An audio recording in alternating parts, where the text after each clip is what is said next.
he sentido como un hombre sin cabeza, por no tener un amor, no tener felicidad. Pero a mí lo que más me interesa, que juntándome a ti, viva una eternidad.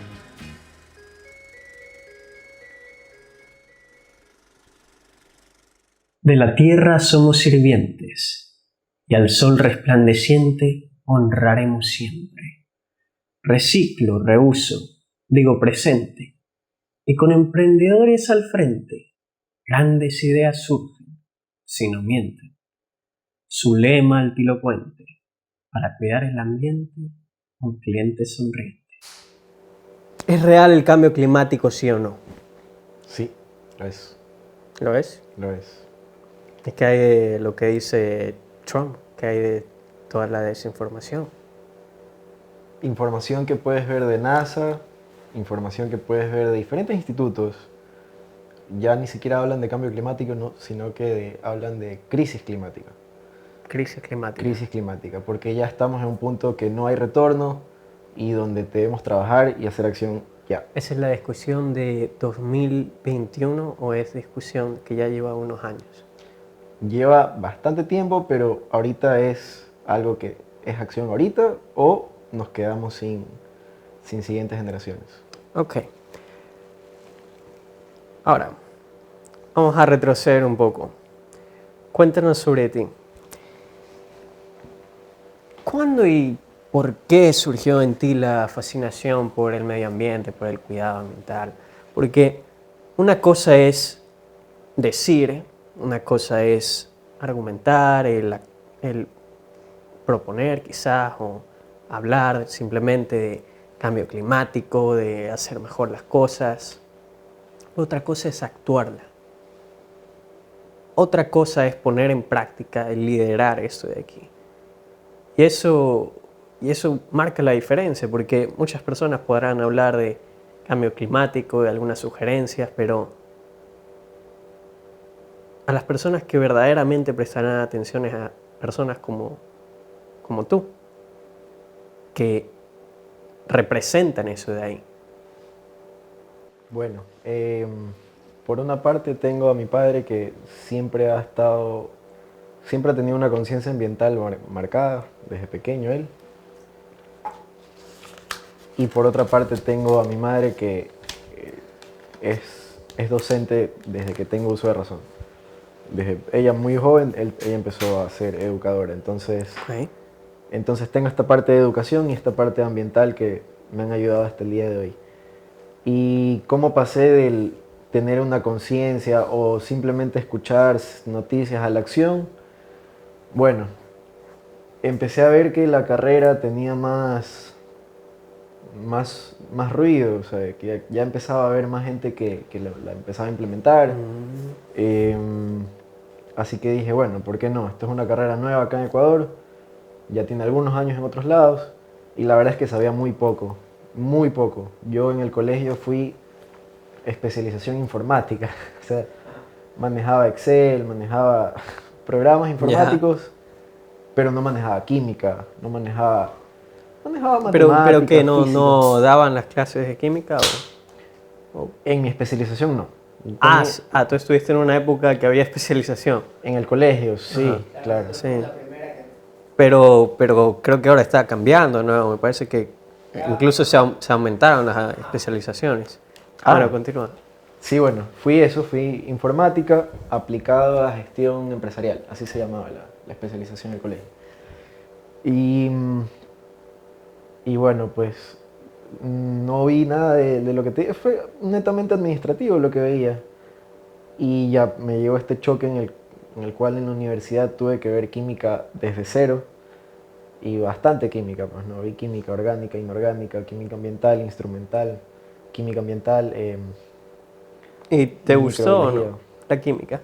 Me encantó, Sí. me encantó. Es súper divertidísima.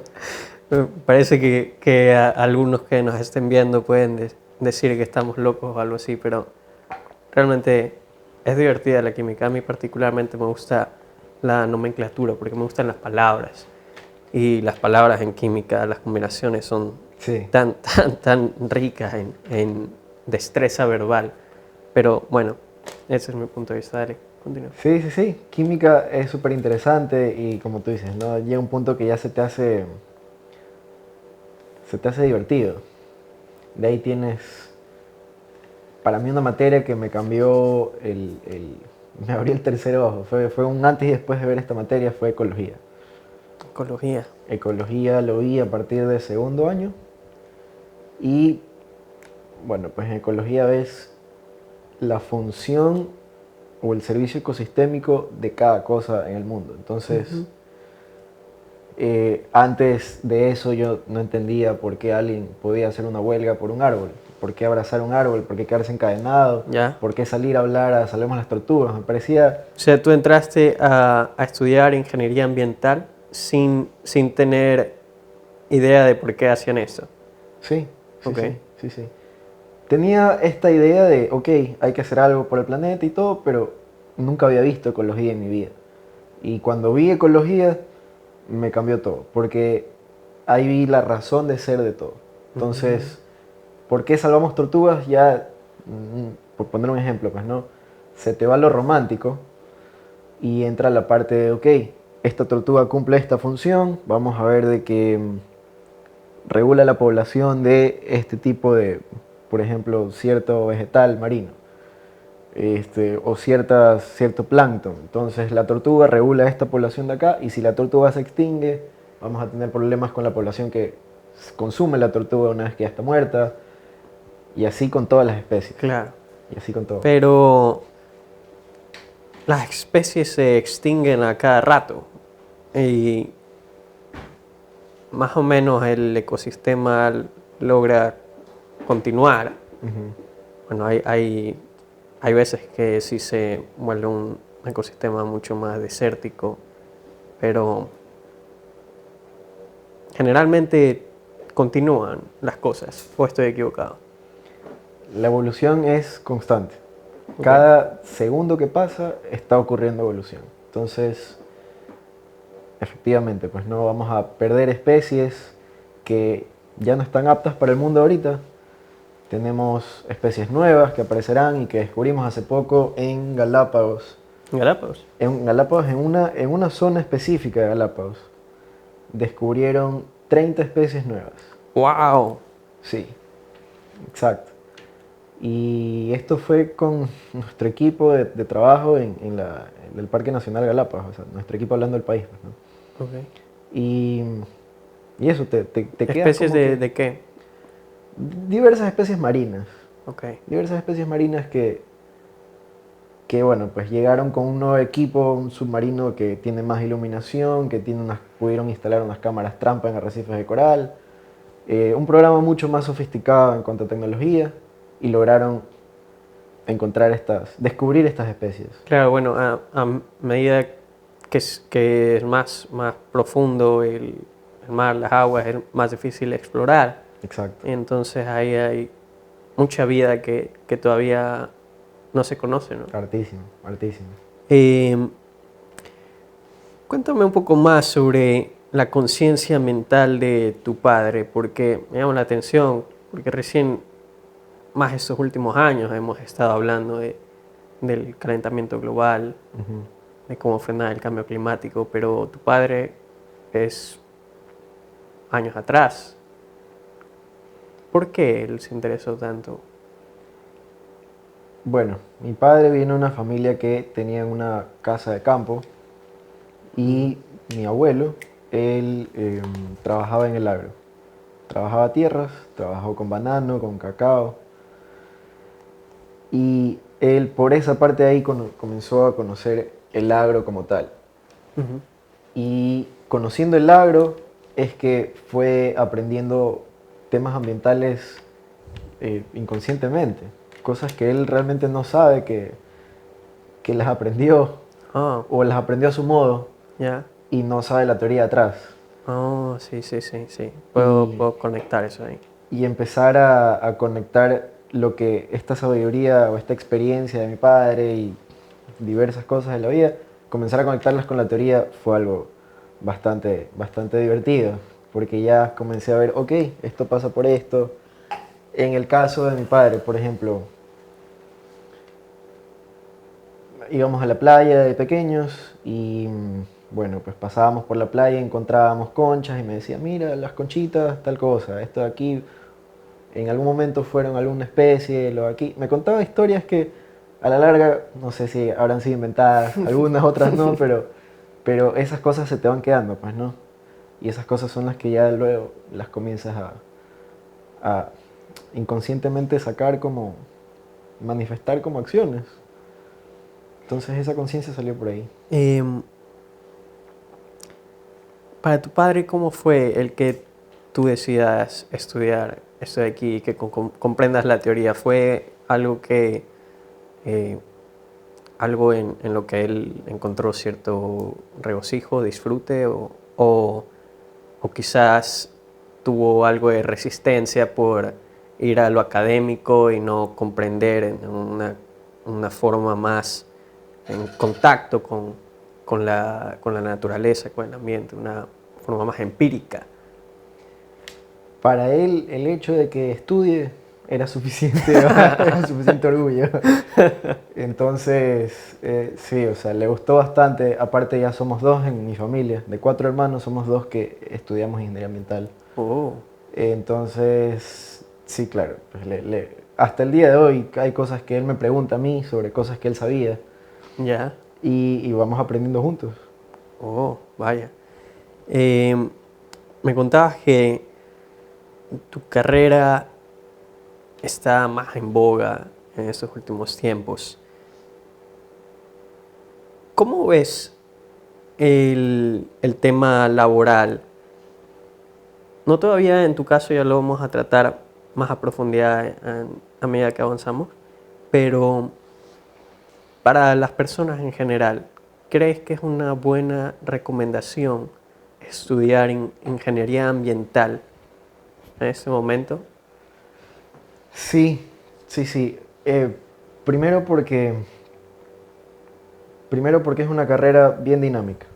Lo que yo vi como carrera y lo que yo vi como oportunidades de trabajo y bolsa laboral en mi tiempo de universidad, no sé, no es ni parecido a lo que estoy viendo ahorita, por ejemplo. Sí, aparecen oportunidades nuevas y cargos nuevos en empresas que ni hubiéramos pensado que iban a estar poniendo temas ambientales ahorita.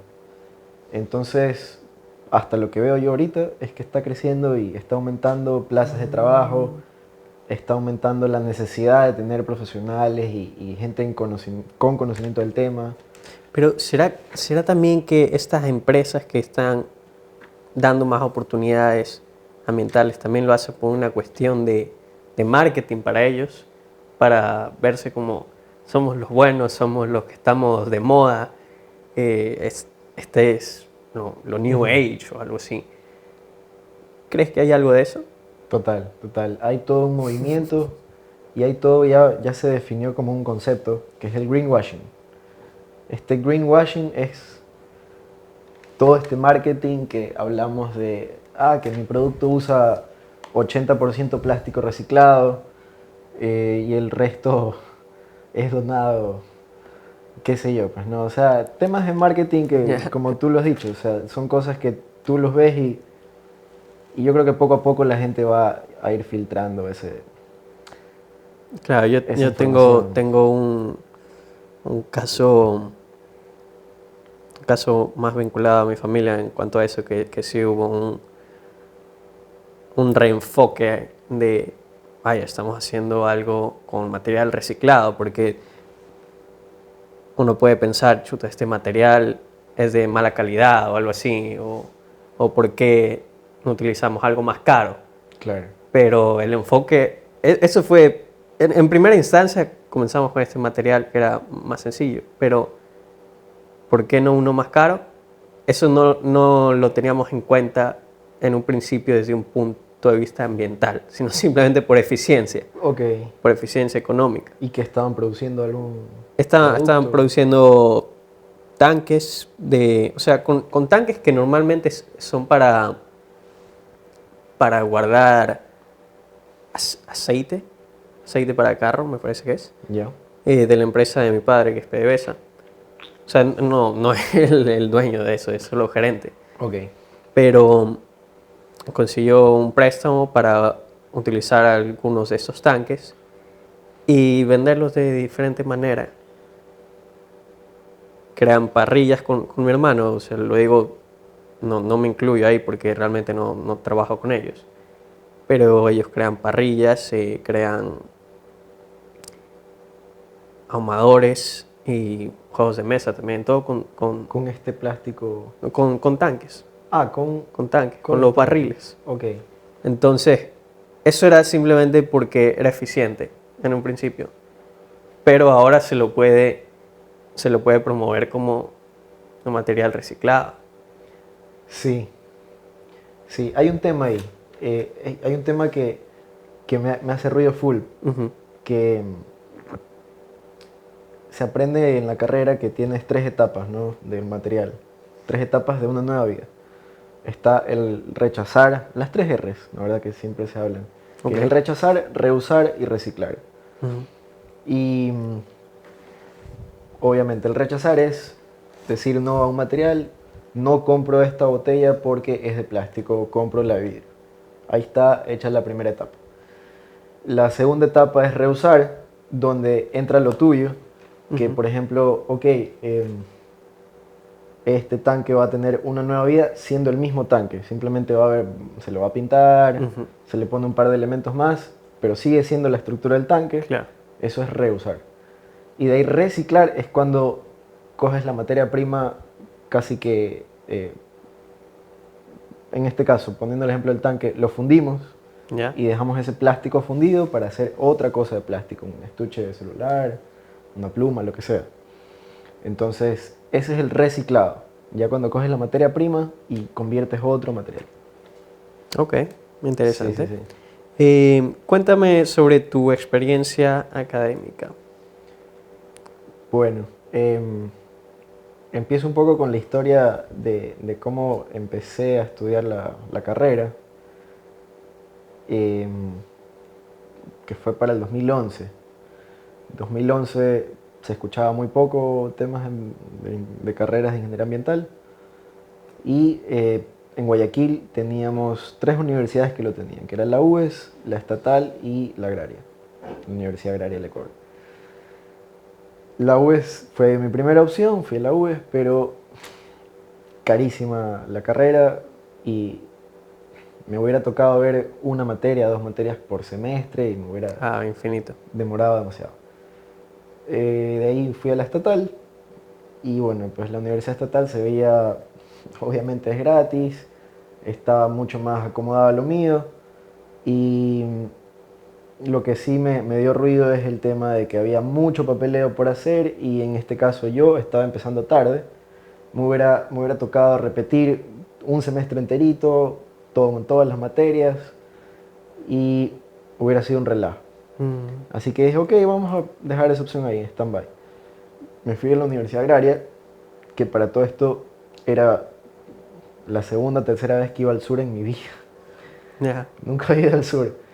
Y encontré la universidad, eh, pregunté sobre la carrera, me abrieron las puertas, pero la puerta grande, me dijeron, vente a estudiar, te tomamos los exámenes de diagnóstico, los exámenes del pre, si es que tú ya estás más o menos listo para esto, ya lánzate de una vez a las materias.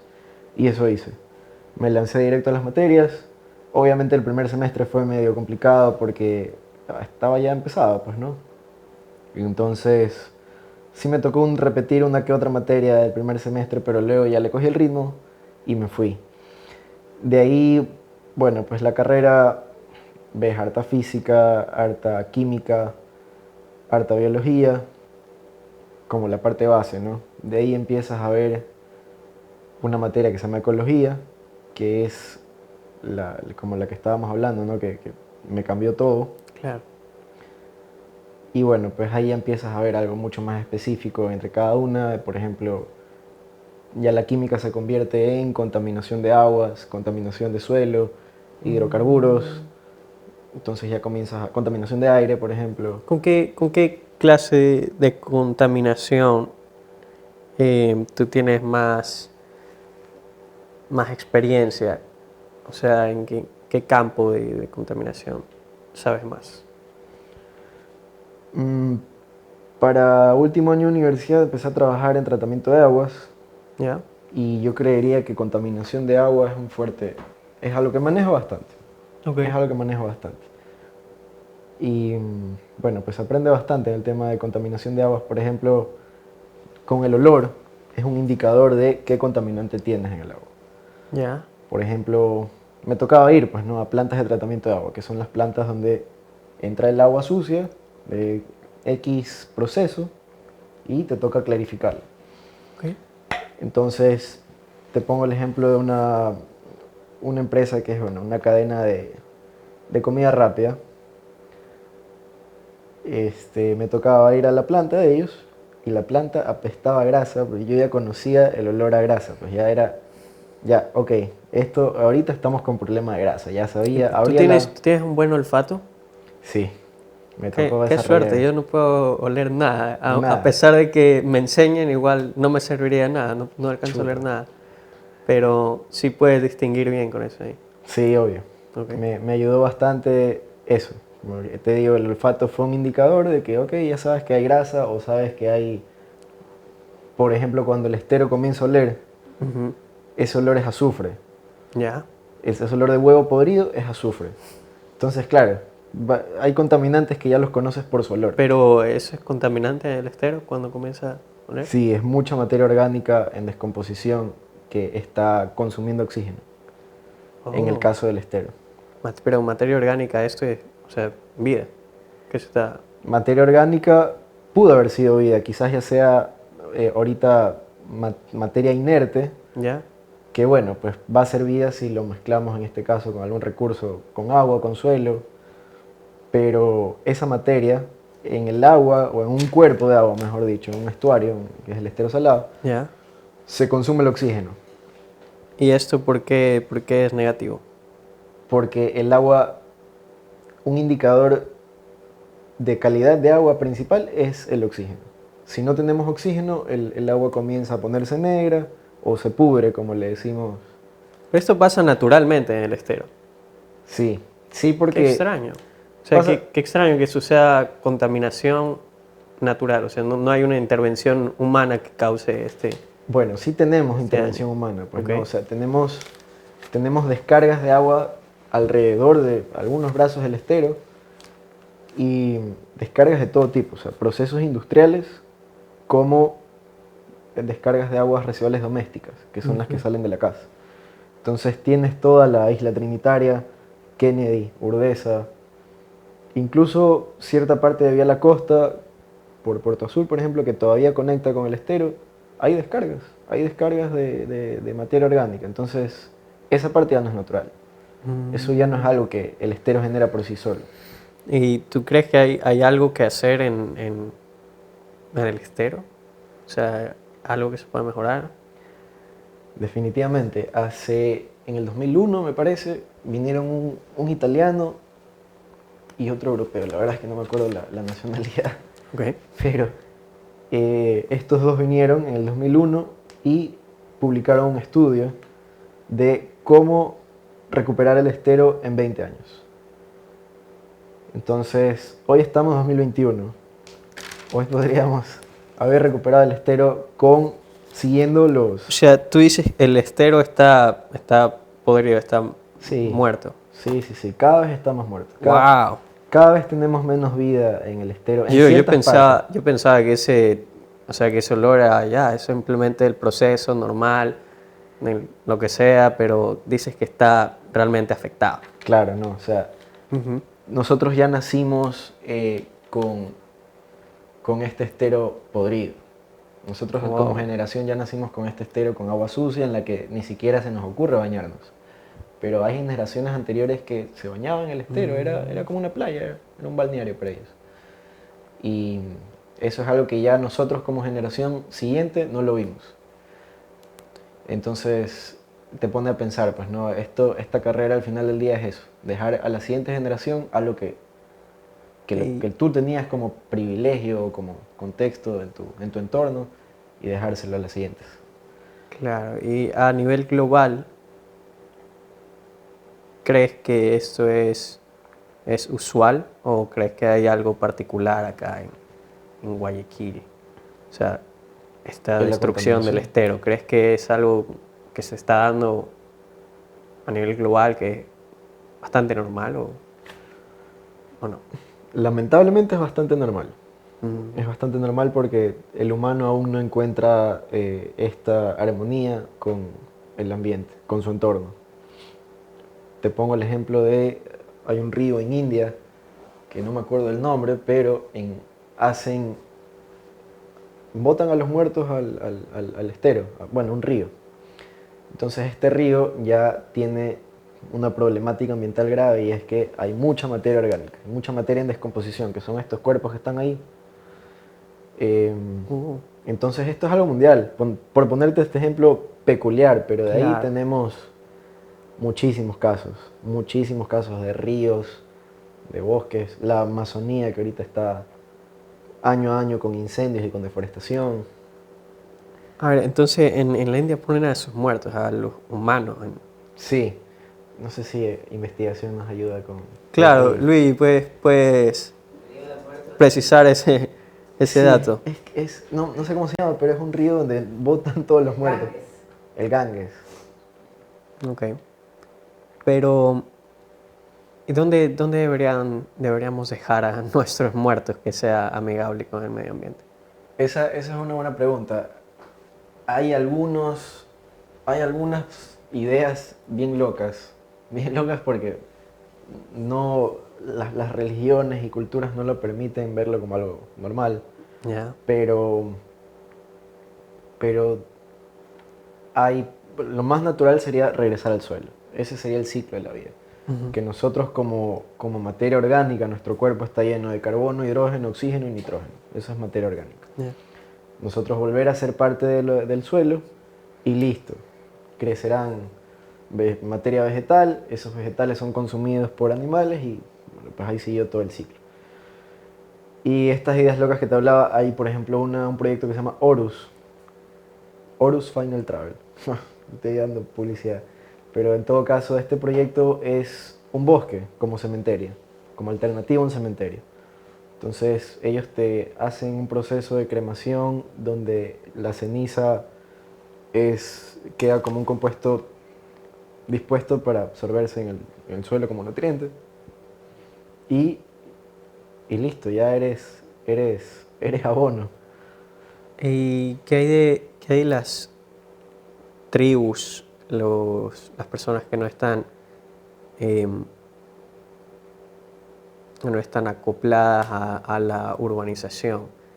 Em, ¿Tú crees que ellos tienen más experiencia o mejores hábitos al tratar con toda esta cuestión de la contaminación, incluso quisiera saber qué es lo que hacen ellos con sus muertos?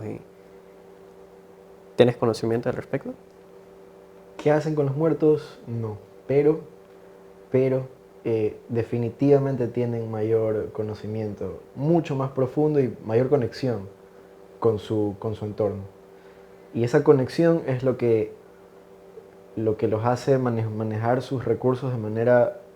Ya ellos no hablan en términos de sustentable y todo, porque ellos es algo ancestral para ellos. Es una práctica Ellos ancestral. saben que son sustentables, saben. Ellos ya lo saben, claro. Ese es Ah, como un animal sabe que es sustentable, sabe que lo que está haciendo es circular, porque es su instinto el que le dice, ok, ya evolucionaste hasta este punto de que esto es. claro, sabes, es muy muy curioso que justamente estábamos trabajando un texto que escribió, bueno, no lo escribió, lo expuso un líder de los Suquamish en 1851, una carta que supuestamente le envió al presidente de Estados Unidos. Pero 1851, más de 100 años, Claro. quién sabe lo que realmente habrá dicho.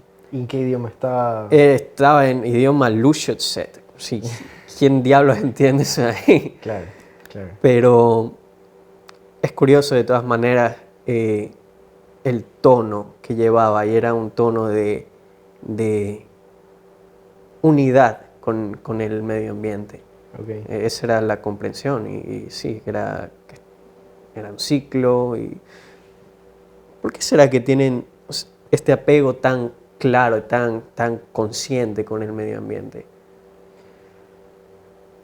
Yo creo que mientras más conectado estás con la tierra hablando de todos sus procesos como tal, ya sea si practicas agricultura o si practicas algún deporte en el mar, distintas cosas que te conecten con la tierra, hace que se vaya generando esta conciencia. Por ejemplo, no sé, Luis puede poner el ejemplo de que surfeando te das cuenta de que te viene una ola y te pegó, y te das cuenta de la magnitud o de la fuerza que tiene el mar. Claro. Y te das cuenta de lo diminuto que eres ante él, por poner un ejemplo. En el agro aprendes paciencia, porque la semilla que siembras hoy no te va a salir mañana, va a salir en 3 meses o 4. Y para que sea un árbol tendrá que pasar 3 años. Entonces, ahí por ejemplo tienes paciencia, tienes responsabilidad, porque sabes que tienes que regarlo tantos días, ponerle fertilizante, chequear cómo está. Cosas que nosotros lo vemos hoy día como principios o como valores, la naturaleza ya los tiene. Yo creo que nosotros en la urbanización, fuera, alejados de la naturaleza, casi que vivimos en ciudades desérticas, porque es mucha infraestructura y poca vida animal, no es lo mismo que estar, no es nada cercano a estar allá en la naturaleza. Total. Creo que hay cierta desconexión, y nuestros procesos son distintos, nuestros procesos son más abstractos, porque ya no es tan evidente qué es lo que tenemos que hacer para sobrevivir, qué es lo que le conviene al ecosistema, o sea, no solo a mí, sino a mi grupo, a la comunidad, a la ciudad, al país, a las generaciones en el futuro. No hay ese contacto tan directo, y yo creo que de esa forma, al alejarnos, se pierde ese entendimiento. Total. Estar en la ciudad y estar totalmente desconectado de procesos naturales, como tú dices, nos deja totalmente alejados de cómo hay que cuidar la naturaleza, de procesos simples. Nos olvidamos del círculo.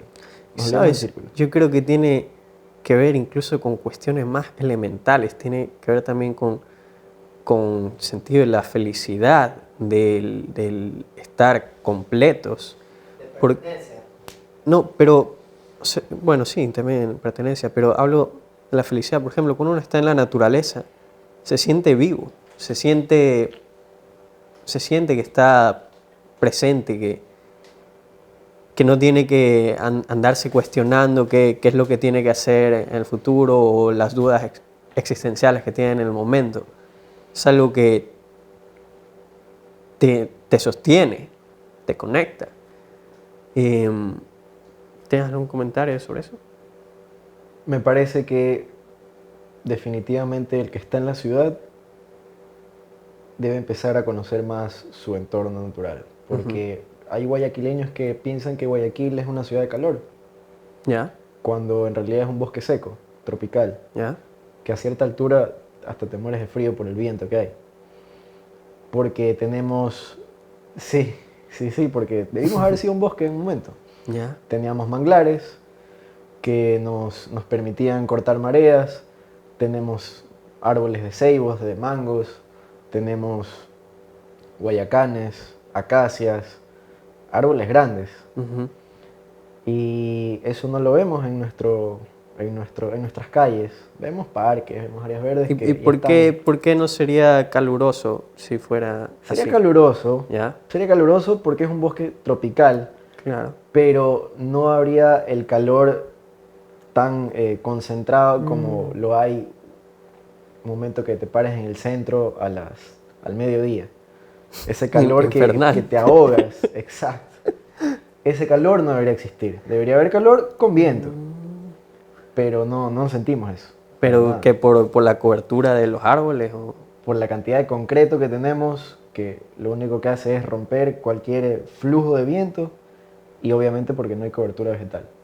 Y si no hay cobertura vegetal, no hay regulación de temperaturas, por ejemplo. ¡Wow! Brillante. A ver,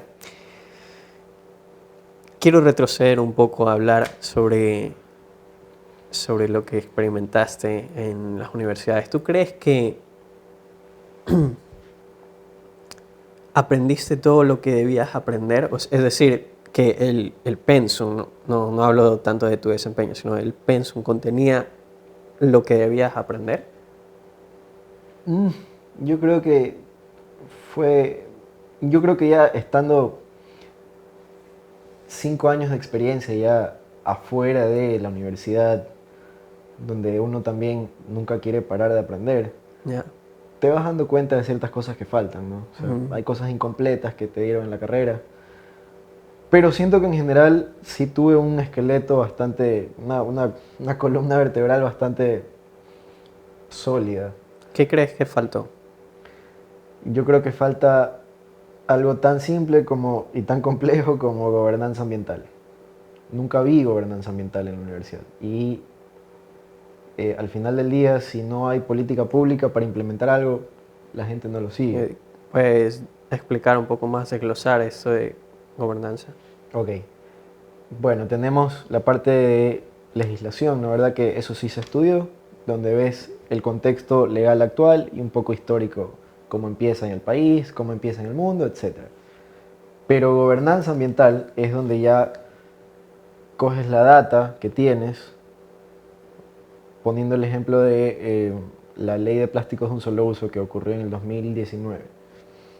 Esta ley que regula plásticos de un solo uso nos habla de que los plásticos tienen que tener cierta cantidad de plástico reciclado, cierta cantidad de material biodegradable, y bueno, pues en base a eso se ha trabajado y se seguirá trabajando ahí. Pero ¿cómo se llegó a ese punto? Por información que se comenzó a recolectar en las playas de la costa ecuatoriana. Comenzamos a recolectar esta información hablando de las ONGs que trabajaran en esto, y comenzaron a ver que tantos sorbetes, tantos tenedores, tantas servilletas, tantas fundas, lo que sea, se generaban en este punto, tantos acá, y esta data se comenzó a generar en toda la costa, se la vendieron al municipio de Guayaquil, y el municipio de Guayaquil con esa información sacó una ordenanza. Entonces, eso como un comienzo, porque bueno, pues eso es algo que ya se está implementando en Chile. En Chile, por ejemplo, ya en ningún lado te dan fundas. Y hablando de este problema de fundas plásticas y temas de plásticos de un solo uso, que igual podemos tocar otro momento más adelante, porque el tema de plásticos es súper amplio. Okay. Pero bueno, puntualizando el tema de gobernanza ambiental, eso es poder manejar la data y poder interpretarla a tu población o a tu comunidad y decir, así lo vamos a hacer a partir de ahora, esta es la política pública que se va a generar y así nos vamos a regular. Sebastián, en el podcast de Historia y Evolución de las Leyes, nos hablaba que básicamente la Constitución era la madre de las leyes. Bueno, también hay algo que hablamos fuera de cámaras, que era sobre los derechos humanos y estos tratados internacionales a los que claro, se rigen también distintos países, pero la Constitución es algo ya nacional. Obviamente cada país tiene lo suyo, pero es lo principal y es bastante filosófica en ese sentido, y que a partir de ahí surgen algunos códigos para entrar en detalle de las leyes de cada área. ¿Tú estás informado con los códigos que están relacionados a todo eso? Tenemos en Ecuador el COA, que es el Código Orgánico de Ambiente, y está vigente desde el 2018. Y bueno, pues el COA habla sobre contaminación de aguas, habla sobre contaminación de...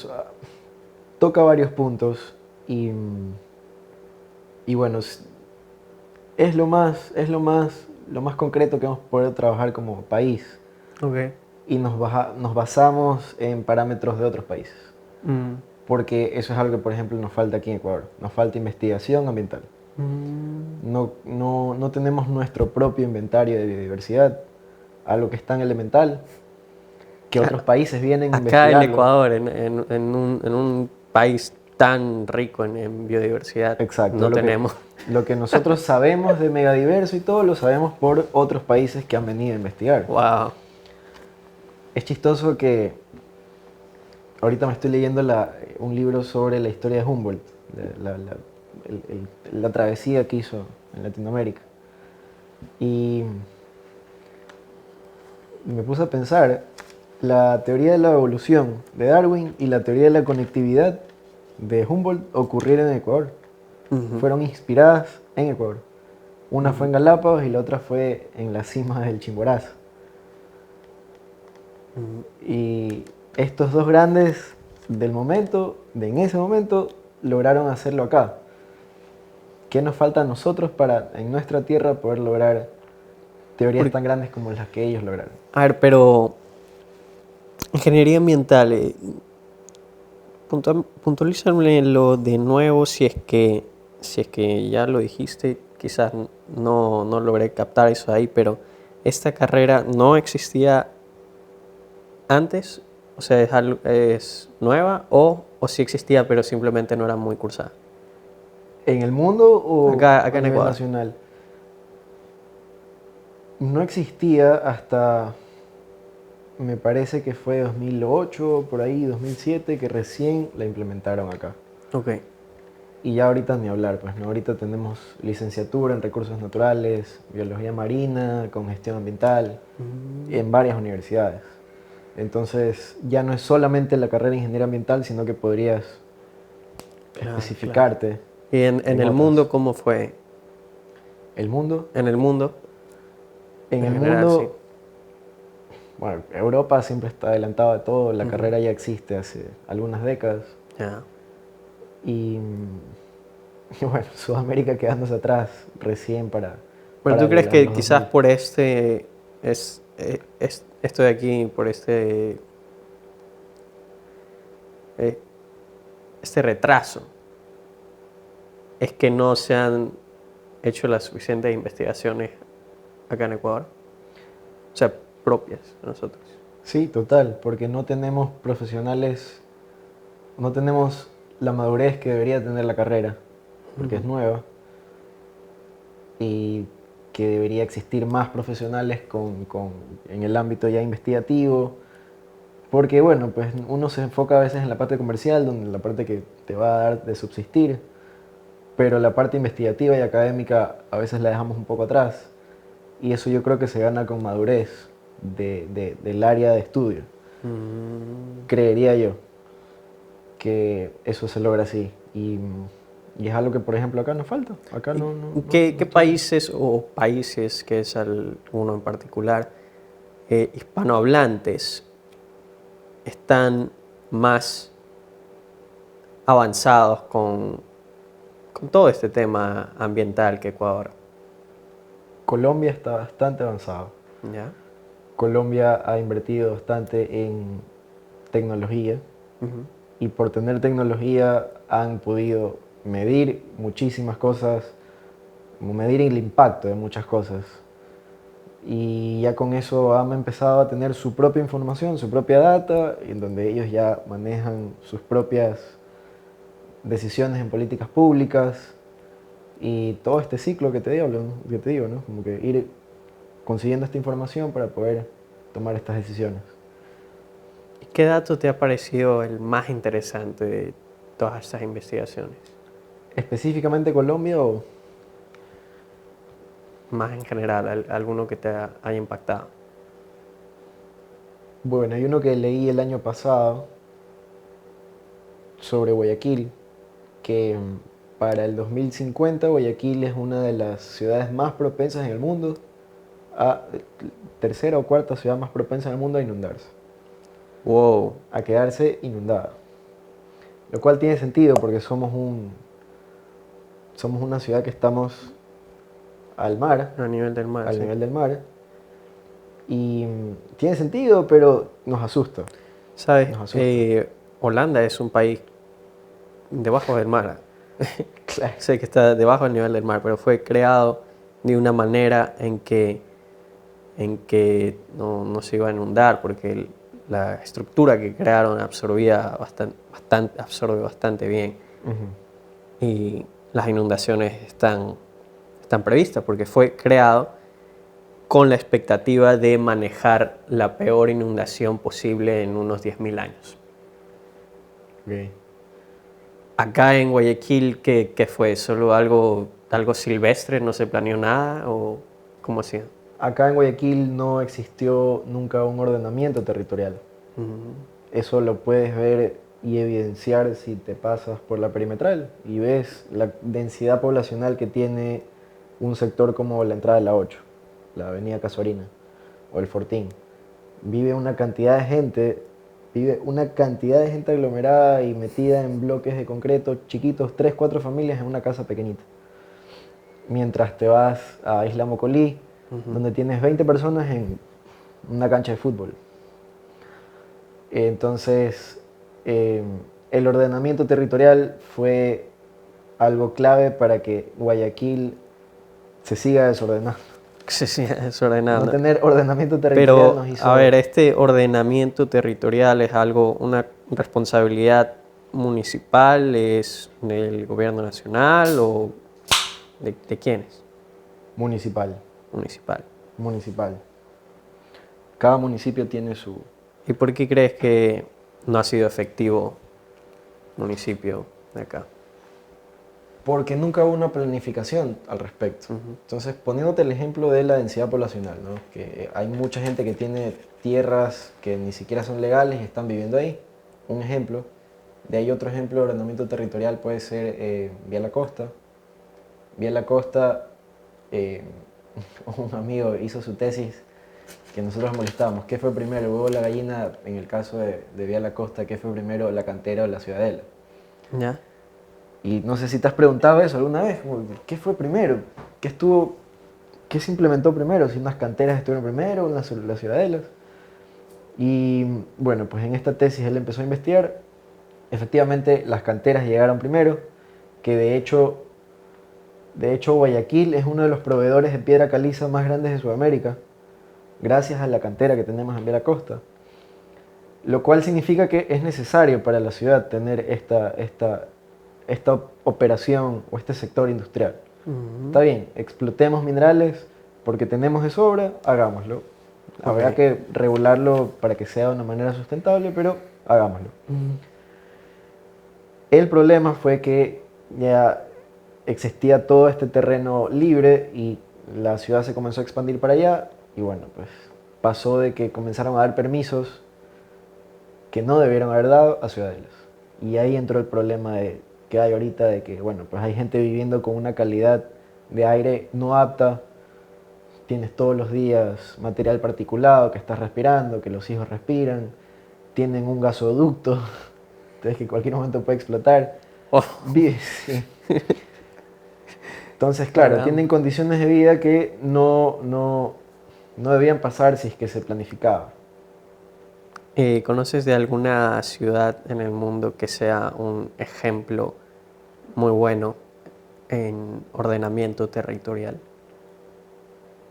Brasilia sé que fue diseñada desde cero como una ciudad capital para funcionar de acuerdo a su sector industrial, sus sectores estratégicos y productivos, pero... Claro, pero eso suena súper complejo. ¿Cómo diseñar toda una ciudad, todas las áreas, todo, absolutamente todo? ¿Eso crees que es realmente más sencillo planearlo que simplemente ir encontrando y ver que el mercado resuelva las cosas?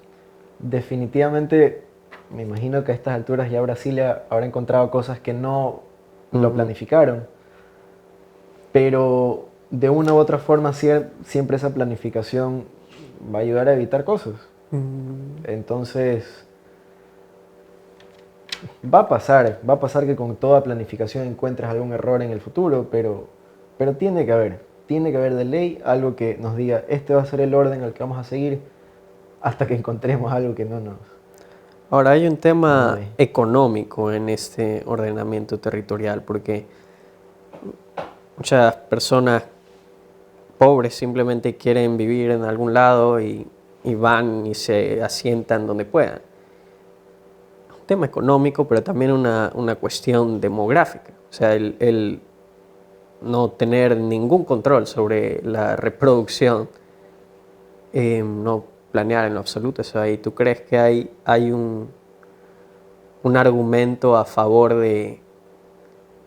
del control de la demografía, de la reproducción? Es delicado hablar sobre un control, un control demográfico que pueda,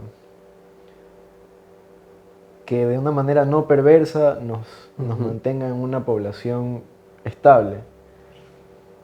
Pero tiene que haber, y así nosotros no la planifiquemos, la Tierra como sistema en algún momento lo va a ver como una retroalimentación que necesita arreglar, y lo va a arreglar. ¿Sabes qué es algo que me parece recontra curioso? Es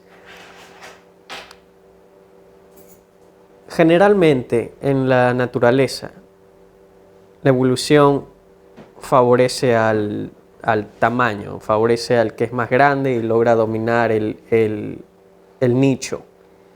Pero una vez que hay dominantes de ese nicho, hay otras especies que evolucionan de una manera en que se hacen más pequeños y buscan encontrar su espacio y privilegian más la reproducción, el multiplicarse muchas veces, porque se van a morir al ya estar dominados por un depredador más grande, un depredador incluso el que está en el líder, en la cúspide, ¿no?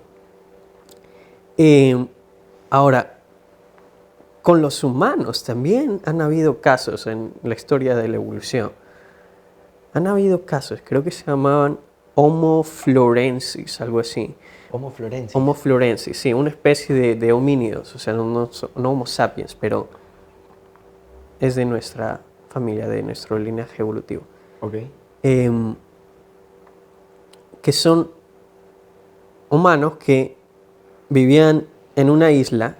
En una isla los espacios son más pequeños y eventualmente al reproducirse sin ningún control tendían a hacerse más pequeños, pero muchísimo más pequeños que nuestra estatura promedio, así como 1,40. Okay. Y eso era un hominio, eso era un humano. Quizás esa sea la evolución de nosotros. Extraño pensarlo así. Creo que el caos se sembraría mucho antes de eso. Pero curioso, ¿no? Bastante cómo funciona la evolución. Súper interesante y súper curioso, porque la evolución es eso, ¿no? Es la supervivencia del más apto. Entonces hay especies que efectivamente son majestuosamente grandes, como la ballena azul, pero también tienes especies que lograron llegar hasta el día de hoy y siendo una cosa chiquitita. Claro. Hay una historia de los pinzones de Darwin. Los pinzones de Darwin son estas aves pinzones que nacen en Galápagos, y que era en un momento donde Galápagos era todavía un solo pedazo de tierra, antes de ser un archipiélago.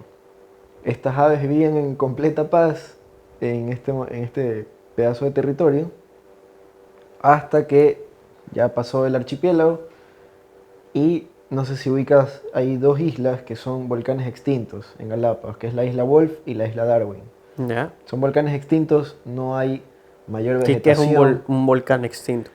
Es un volcán que ya no funciona y simplemente se quedó este pedazo de conjunto de minerales y roca.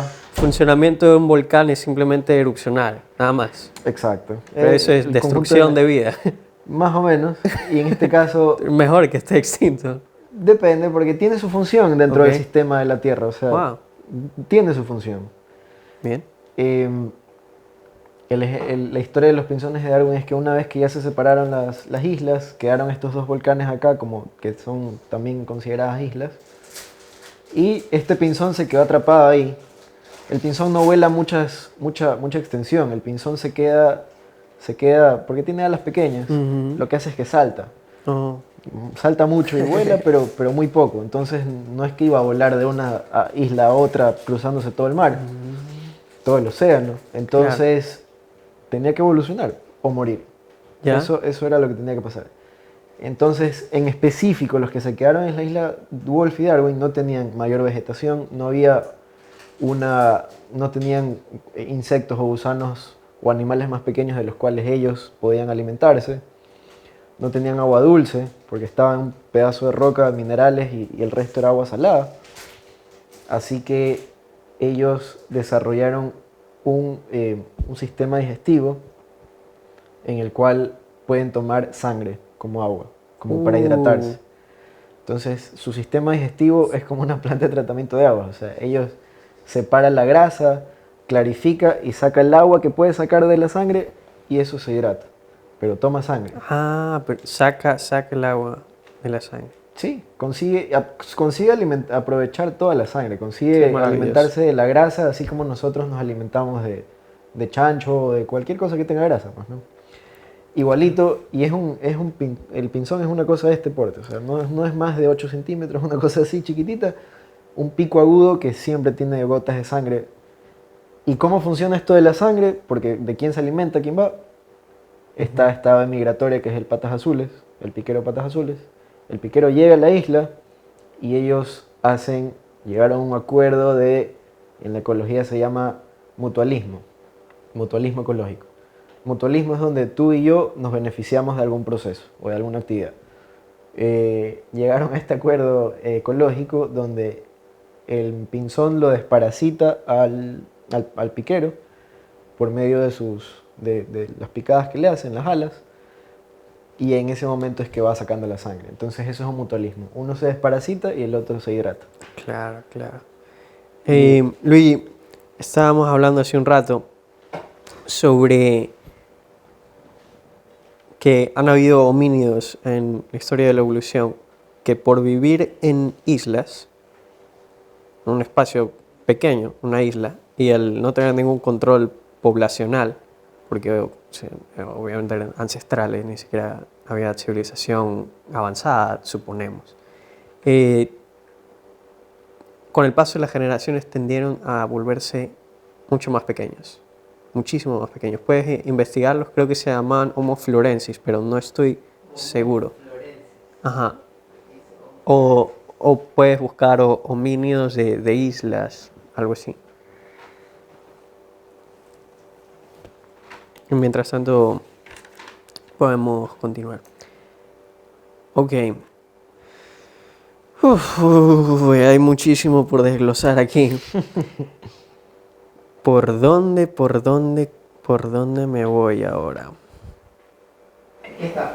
Homo florensis, conocido como el nombre de flores, y apodado Hobbit, una especie extinta del género Homo. Es extraordinaria por el pequeño tamaño de su cuerpo de apenas 1 metro de estatura y 25 kilogramos de peso. ¿1 metro? ¡Wow! 1 metro. Pensé que era 1,40. Se piensa que habitó hace más de 12.000 años en la isla indonesia de Flores. Sin embargo, a raíz de las excavaciones realizadas por el Australian Research Council en 2007 y 2014 se hicieron nuevas investigaciones que proponen la fecha de extinción del Homo florensis hace 50.000 años atrás, coincidiendo con los años de expansión del Homo sapiens en la zona. Mira tú, Homo florensis. Muy bien, con eso ahí quedamos en ese tema. Muy interesante todo eso. Y que puede llegar a tener consecuencias en nuestras civilizaciones actuales sin ningún control poblacional. Quién sabe lo que vaya a pasar, Así pero es. Las consecuencias económicas, las consecuencias de territorio, de calidad de vida son graves y creo que no es algo que se discute lo suficiente. No sé por qué, la verdad.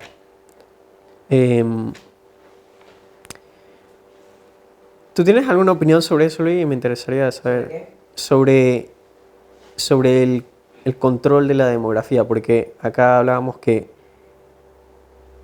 el ordenamiento territorial puede verse peligrado por simplemente la necesidad de personas de bajos recursos de vivir en algún lado, pero si siguen reproduciéndose todos sin parar. Claro, es que es muy polémico ese tema, como para tener una opinión concreta que yo pueda decir. ¿Sabes?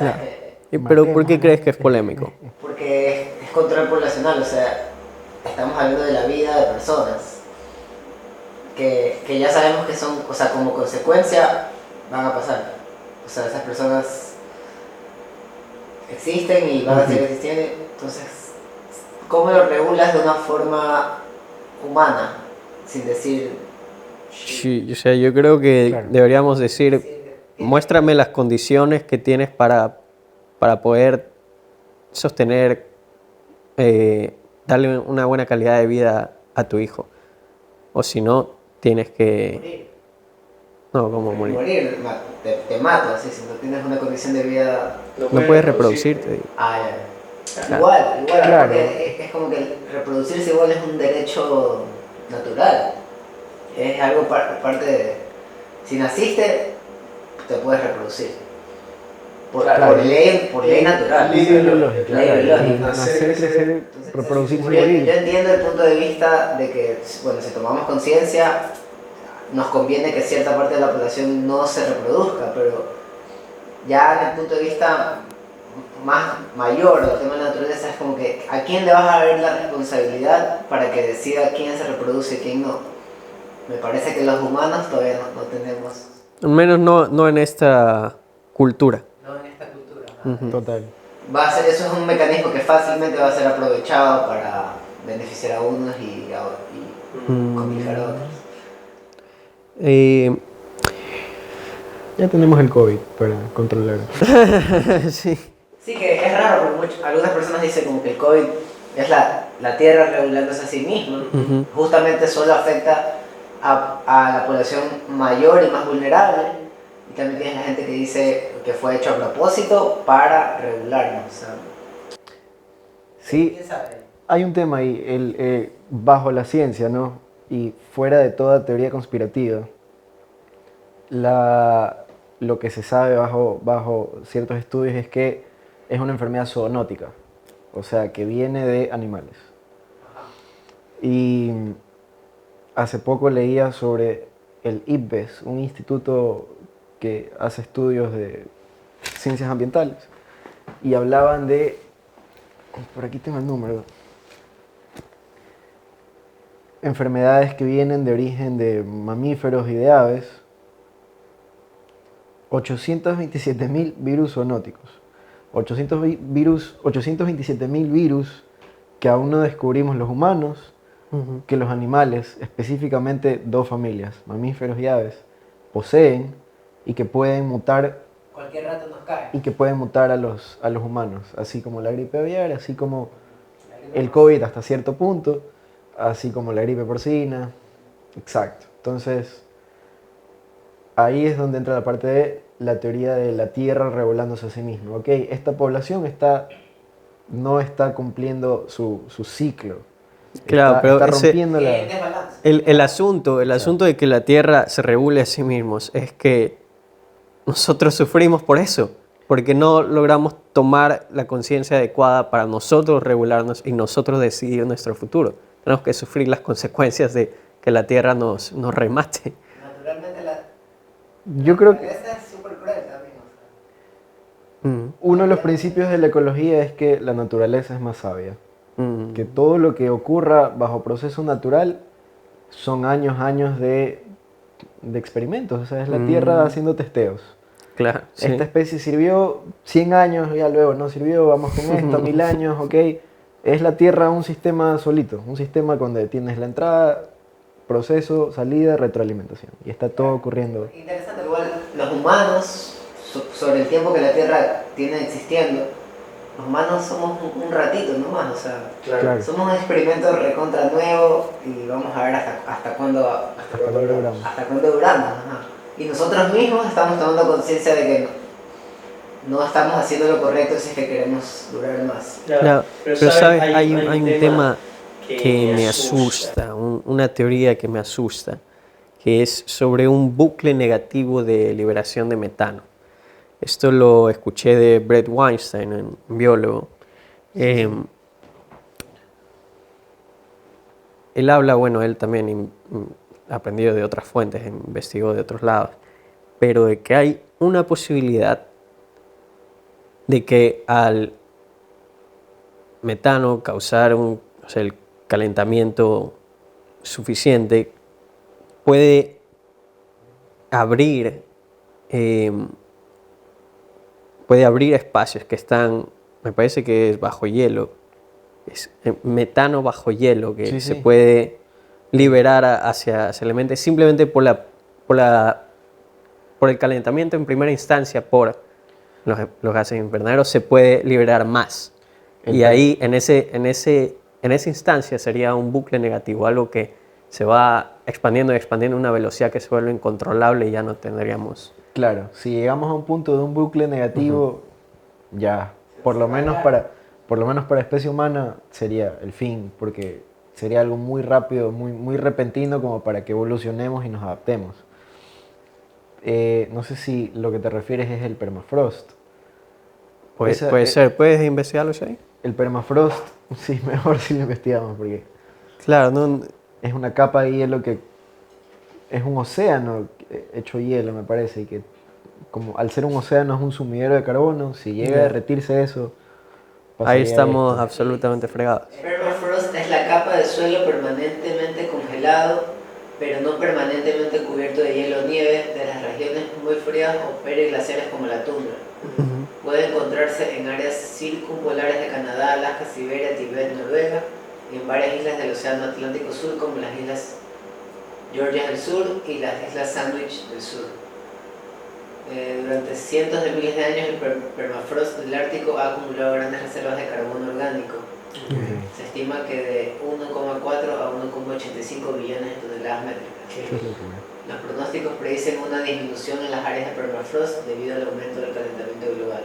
Cuando el permafrost se descongela, se libera dióxido de carbono y metano. Con eso estamos absolutamente jodidos. O sea, algo que se puede liberar por culpa del calentamiento global y una vez que se libera, se va a morir todo el mundo. O sea, bueno, ahí no sabemos hasta qué punto puede llegar, pero la cuestión es, ahí ya no es un tema de frenar, de esperar que no suceda esto, ya sucedió, ya. Control de daño. Exacto, ese momento ya será neta supervivencia. Vamos a ver qué hacemos. ¿Cuál es el mejor escenario posible? El mejor escenario posible es que logremos entrar en armonía con nuestro entorno y cumplir todos los procesos como un ciclo.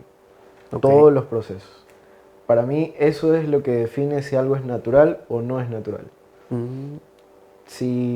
Porque, por ejemplo, no sé, ¿qué tanto puedes decir un perro es natural o un celular es natural? Porque al final del día está hecho con cosas que vienen de la naturaleza. ¿No, verdad? Con minerales, con metales, tenemos silicio, etc. Pero ¿por qué no es natural el celular o un carro? O cualquier cosa inventada por el humano. Y para mí lo que responde a esa pregunta es si cumple el ciclo natural, si puede entrar en armonía con su entorno, es natural. Entonces, la cuestión sería convencer a la población de adecuarse a las leyes naturales y a la armonía con la naturaleza. Pero en ese sentido también hay un sacrificio. Total. El sacrificio de esto quizás no es solo para mí, sino para las generaciones futuras. Y es un reconocimiento de una pérdida. ¿Cómo se puede llegar a ese convencimiento? O sea, una pérdida individual, no estoy pensando solo en mí. Pensar en el nosotros. En el todo. Claro. Igual hay cierta conciencia de yo que nació también desde la revolución industrial, ¿no? O sea, el consumismo que adoptamos como cultura a partir de ahí, y es el consumo masivo. Eso también aceleró. Pero bueno, ¿cómo lograr a que trabajemos en el yo como nosotros? Chuta, eso sí es algo bastante... bastante espiritual, claro. O sea, es algo que ya tiene algo que está dentro de uno para poder llegar a ese... ¿Tú crees que estar esa más en conclusión. contacto con la naturaleza podría favorecer eso de aquí? Total, total. O sea, cuando tú tienes esta conexión, definitivamente trabajas una cierta espiritualidad en ti y logras comprender ciertos procesos porque ya los ves todos los días. Pero, sabes, también algo que me da mucho la atención es el asunto con los psicodélicos, porque muy frecuentemente se reporta una disolución del ego cuando se prueba estas sustancias. Y más que nada los psicodélicos vienen mucho de la naturaleza misma, en realidad. O sea, por ejemplo, el LSD es sintetizado de hongos. Y los mismos hongos alucinógenos son hongos. Exacto. Pero es interesante que algo que naturalmente proviene de la tierra brinde esas experiencias como que mucha gente dice como que lo conectan de vuelta con la esencia del ser humano o con la esencia del espíritu. Claro, y creo que ese es un elemento que podría favorecer no solo los psicodélicos, sino el contacto con la naturaleza. Porque lo que buscamos, yo creo que es que las personas encuentren paz en el sacrificio. Paz en el sacrificio. Porque eso es una pérdida que tenemos que aceptar. Pero la manera en que nosotros encontramos la paz en esta cultura es una manera muy complicada, pues teniendo éxito laboral, el haber cumplido con sus metas en relaciones sentimentales, el quizás tener una familia. Sin embargo, con el contacto con la naturaleza, yo creo que se encuentra un atajo y algunas personas, muchas personas, logran estar satisfechas simplemente con eso de aquí.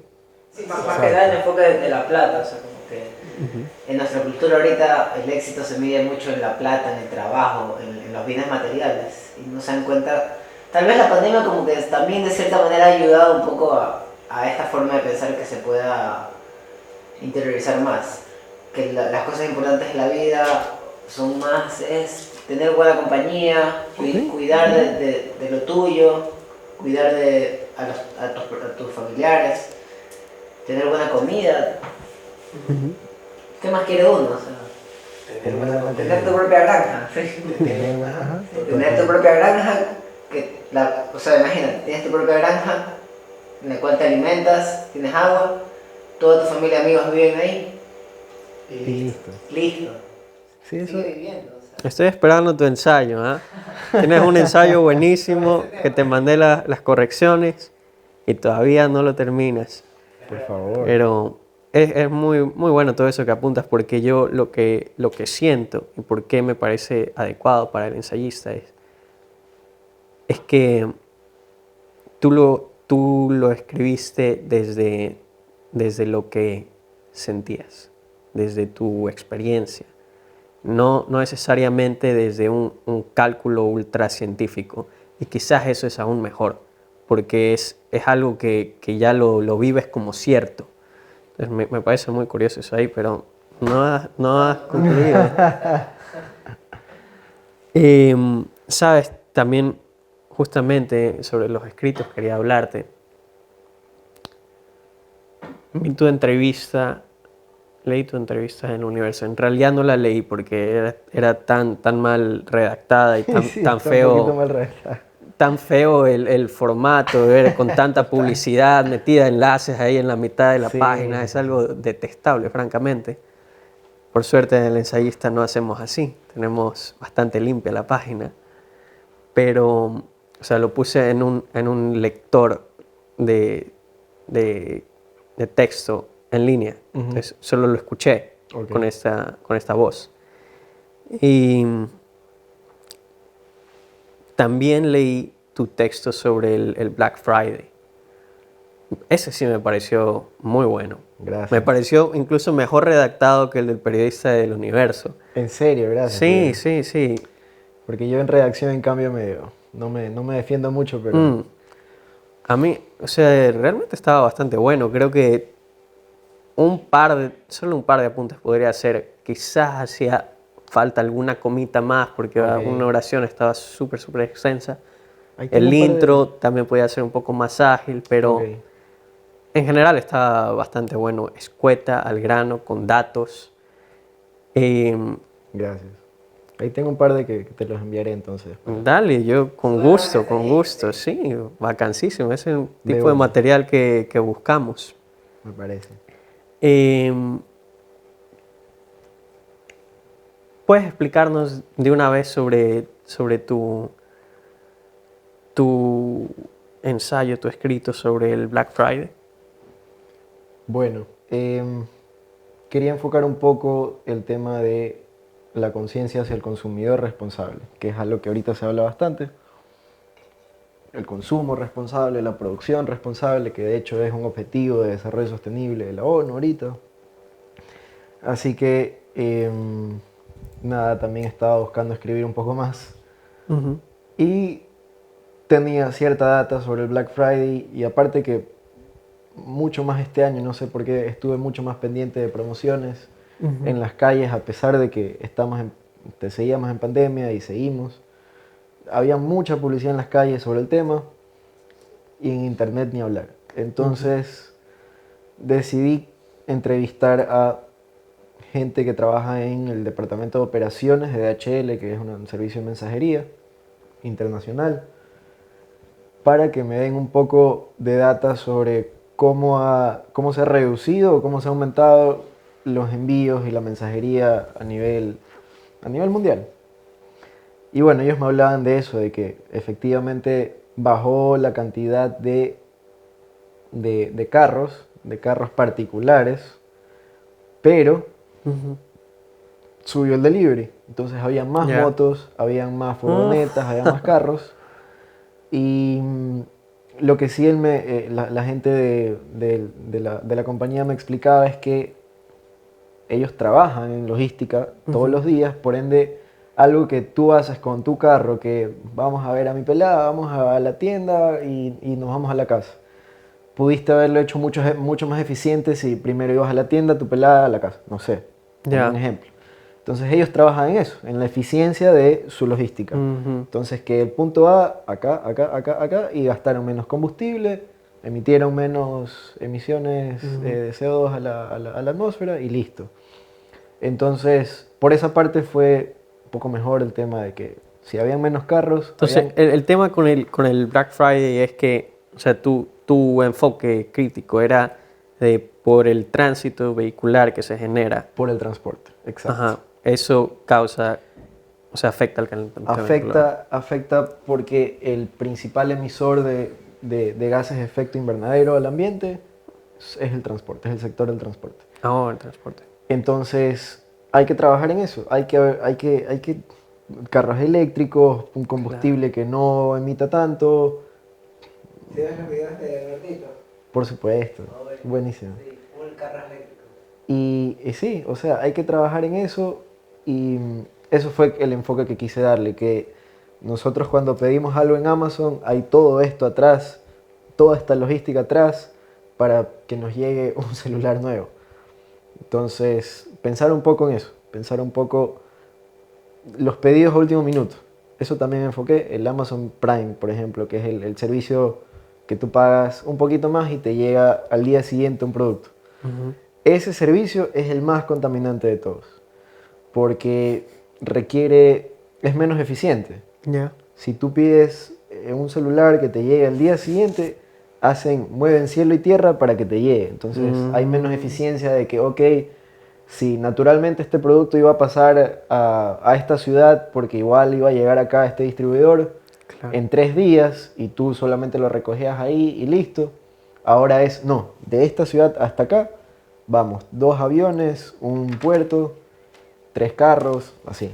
Entonces la eficiencia se pierde cuando un producto es más express. Y ahí un problema porque es un servicio que sigue creciendo.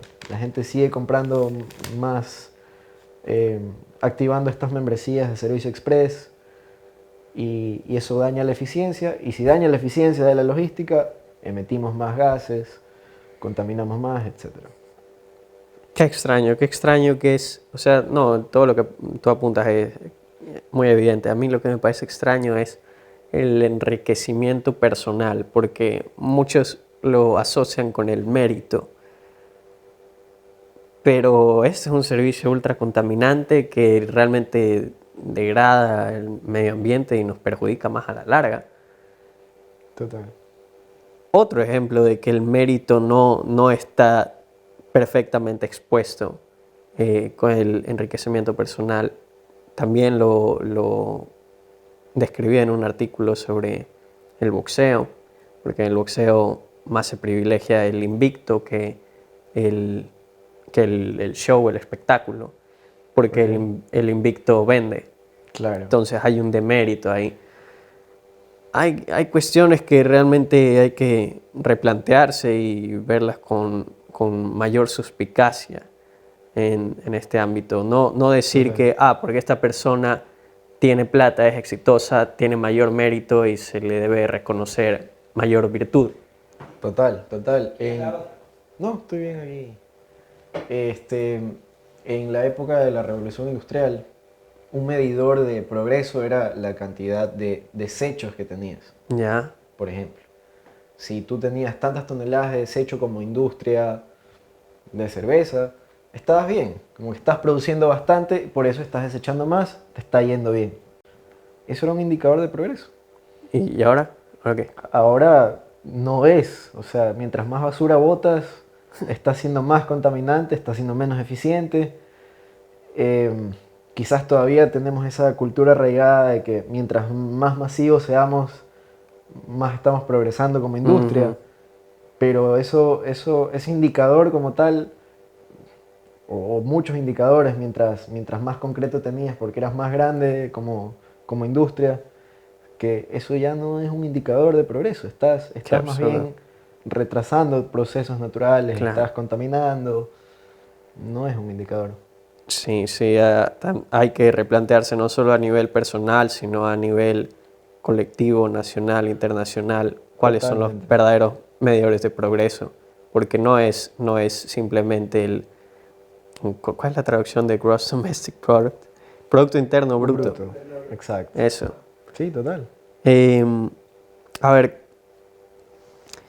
algo que también quiero tocar es, en esta era hay muchísimos datos, muchísimos escritos, hay, se podría decir, información, pero mucho más esta información se asemeja a desinformación, porque hay tantas cosas que están erradas y probablemente eso tenga supremacía por lo que esté bien escrito, bien investigado, porque se necesita una pulcritud, un mayor esfuerzo para alcanzar algo de conocimiento adecuado. Y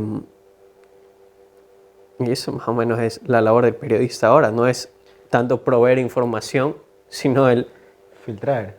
claro, el filtrar, en darle sentido y el Verificar. descontinuar la desinformación. Ok, claro. Ahora, en esta era, ¿en quién se puede confiar para saber del medio ambiente?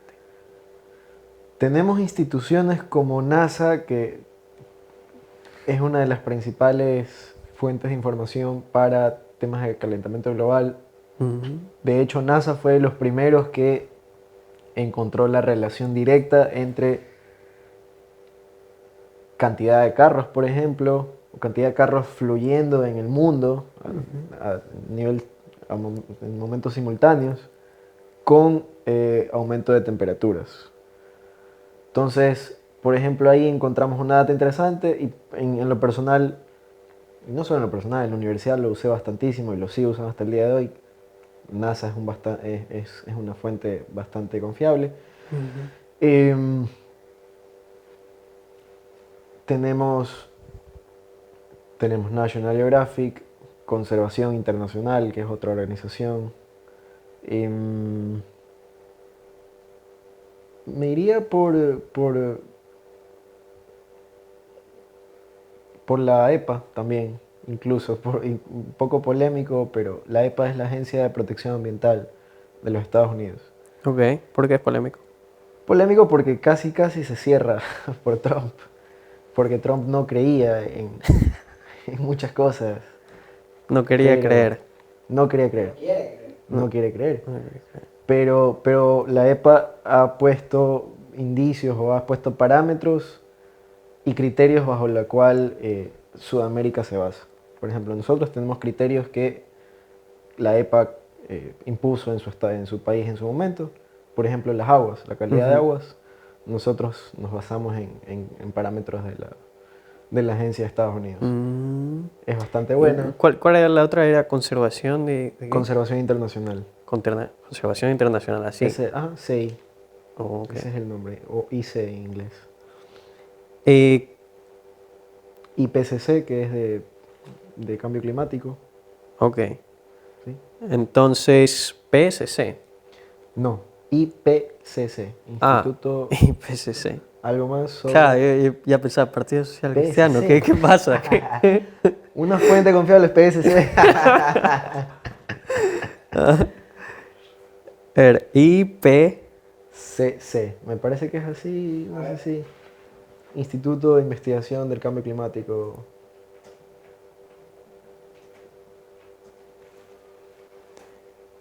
Y ICC me suena aquí. ICC, tal cual.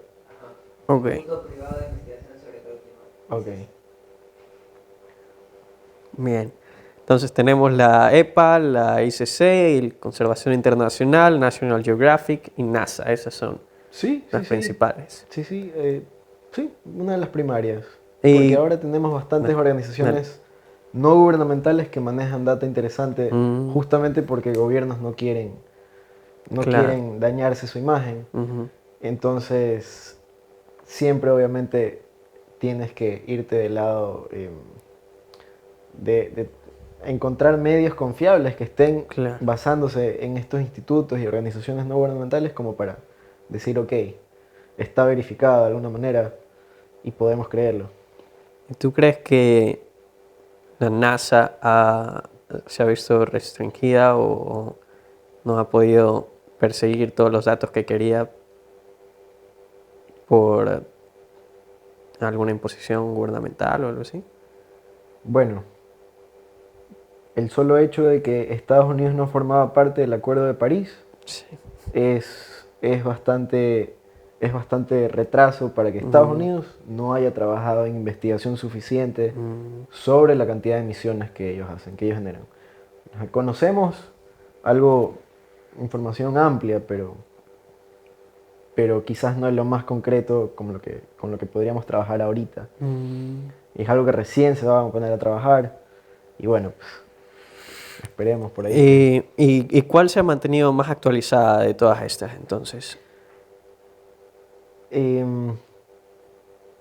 Bueno, no quiero decir que NASA no estuvo actualizado, lo que pasa es que no tuvo la suficiente profundidad en la investigación por Claro. el gobierno de turno que tuvo, Ajá. pero es muy actualizado la información Ya, que ya, tiene. ya. De ahí National Geographic es bastante interesante, también bastante actual. La parte de investigación, pues, ¿no? Tenemos la parte fotográfica y de medios, pero la parte investigativa es bastante interesante. Ok. ¿Y tienes primera. algunos datos a la mano que sean los más relevantes para este año? Para este año 2021. O los podemos investigar también si no los tienes tan Bueno. presentes. Por ejemplo, en el tema de hambre cero, que es uno de los objetivos que quiere lograr la ONU para el 2030, Están fallando conmigo, ¿eh? Tengo un poco de hambre. me gustó que hablaban sobre... me gustó que ellos hablan sobre la cantidad de gente en las ciudades. En 1950, el 30% de la población mundial vivía en ciudades y se estima que para el 2030 cerca o más del 60% de la población mundial viva en núcleos urbanos. Y esta cifra en Latinoamérica se dispara. Actualmente en Latinoamérica el 90% de la población vive en ciudades. Ya. Entonces, esto por el tema del objetivo de hambre cero que hablaba. Porque si tienes mucha gente en una ciudad ¿Cómo alimentas? ¿Dónde llega el alimento a estas ciudades si no hay la suficiente producción? ¿Cómo alimentas a todos? Esa es una de las preguntas. ¿Y por qué está tanta gente en la ciudad en Latinoamérica? Yo creo que un poco conectamos con el tema que estábamos hablando hace un rato. O sea, Claro. es un tema económico, que estás buscando oportunidades nuevas, Cultural. cultural, social, que la gente necesita o quiere estar en la ciudad. Oh, vaya. Em, bueno, eso es con respecto a eso. ¿Qué puede hacer una persona común para contribuir para enfrentar el cambio climático? Yo creo que lo principal es informarse bien. Fuentes confiables, Ujú. investigar un poco la data que existe a disposición de cualquiera en internet Ujú. para poder entender primero en qué situación nos encontramos. Y sí, podríamos decir el típico, que consumamos menos, que andemos menos en carros, pero el trabajo individual lamentablemente no es un cambio mayoritario. Yo insisto mucho en que la información es lo más fuerte, porque si tenemos la información, como ciudadanos podemos pedir o exigir a industrias, a nuestro gobierno, que se regule de cierta manera a toda la parte productiva, Ujú. porque esa es la parte fuerte. Entonces, si nosotros como ciudadanos tenemos claro, tenemos un observatorio, hacemos monitoreo de nuestro estero como guayaquileños, nosotros estamos pendientes de la calidad de agua de eso ahí y no estamos esperando a que salga un papelito que diga permiso ambiental aprobado porque sí cumple todas las normas. Mm. Porque al final del día una serie de documentales y una serie de noticias vemos que no pasa lo que dice en papel. Que sí, que el permiso ambiental está aprobado, pero al final vemos que hay derrames, al final vemos que hay basura que no debería haber en un lugar, hay aguas contaminadas, entonces como ciudadano, informarse y poder exigir Claro, a la entonces, industria que ok. se regule. Entonces, ¿a ti te parece que lo principal es que nosotros tengamos conciencia de esto, pero una conciencia que se extienda más a no solo lo que podamos lograr individualmente, sino a directamente ir a exigir a estos contaminantes masivos? Totalmente. Porque no es algo que se escala simplemente por imitación, son otra forma, otra cosa las empresas, no es que Exacto. al copiar al amigo, al vecino, no van a hacer eso. Así es. Eso de que nosotros, ok, hagamos carpool o ahorremos agua o lo que sea, es un acto diminuto frente a toneladas o cientos de barriles de petróleo derramados en un cuerpo de agua. O que en un día una industria, poniendo un ejemplo, una famosa cadena de cafés, aquí, cafés es el plural de cafés. Cafés. Una famosa cadena de servicio de cafeterías aquí en Ecuador, en un día puede botar cerca de 20 metros cúbicos de agua con grasa al estero salado o a un cuerpo de agua. Y en eso Guayaquil. se lo permite porque... Nadie se lo permite realmente, solamente que la planta de tratamiento un día dejó de funcionar porque un equipo no funcionó y esa agua tenía que irse, no podía quedarse almacenada ahí.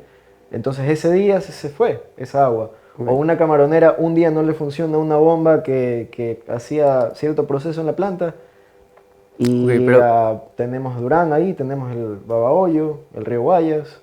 Entonces en un día puede haber cientos de litros de agua de cabeza de camarón, con sangre, con descabezado, etc. Entonces que nosotros hagamos nuestro trabajo puntual es un enfoque de nuestra energía en un lado que no va a hacer mucho impacto. Eso es al final. Estamos enfocando nuestra energía en algo que no hace mucho impacto. Al lado de Guayarte.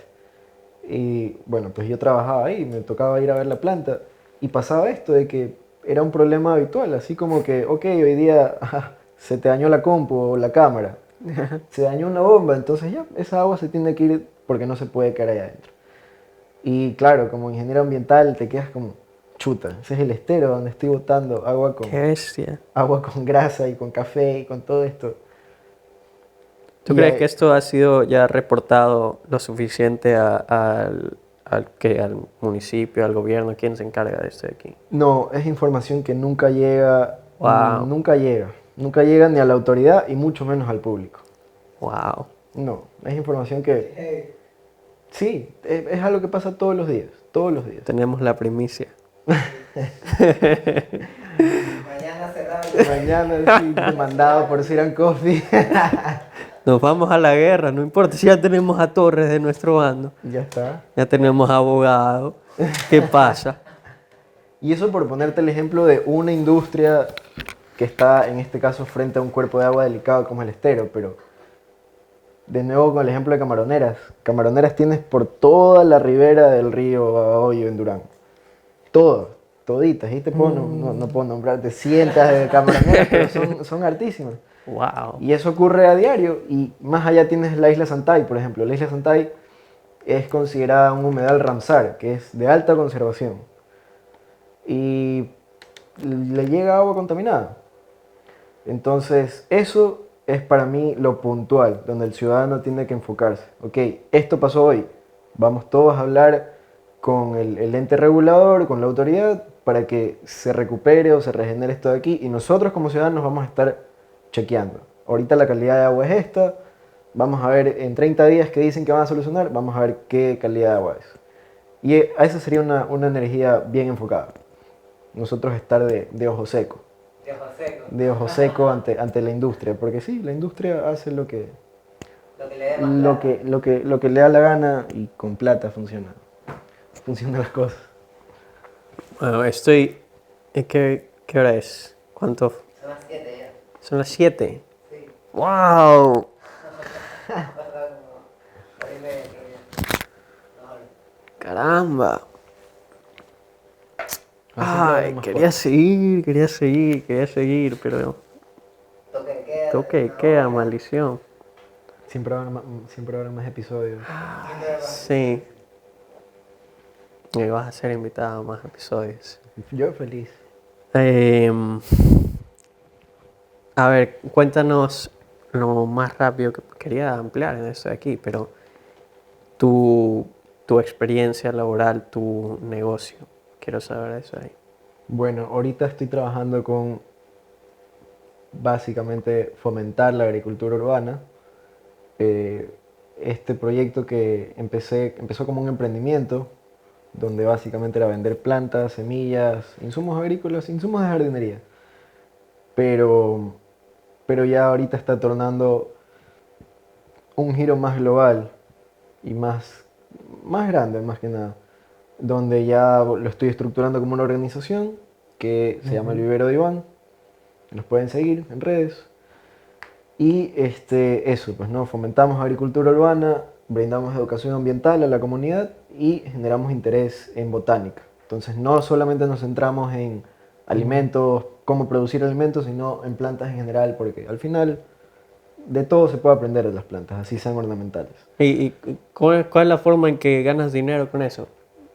No entiendo. Ok, vendiendo plantas, no, mentira. Ahorita, por ejemplo, tengo contratos más grandes. Ya como organización, por ejemplo, he podido conseguir contratos con ciudadelas, donde brindo capacitaciones. Hace poco ocurrió un tema en Ciudad Celeste que hicieron una poda mal hecha en ciertos árboles. Entonces, hay árboles que murieron porque los podaron mal. Y otros árboles que se ven horribles como los han podado. Entonces, hubo un tema mediático, la gente salió hablando y todo. Hablé con Ciudad Celeste y les dije, ok, les puedo brindar una capacitación con esta persona que sabe para que la ciudadanía se quede tranquila, o sea, que ustedes están aprendiendo el tema. Por ejemplo, eso fue algo que como un vivero así chiquito no lo hubiera conseguido, sino más bien como organización, que ahorita ya lo estoy estructurando así, ya lo conseguí.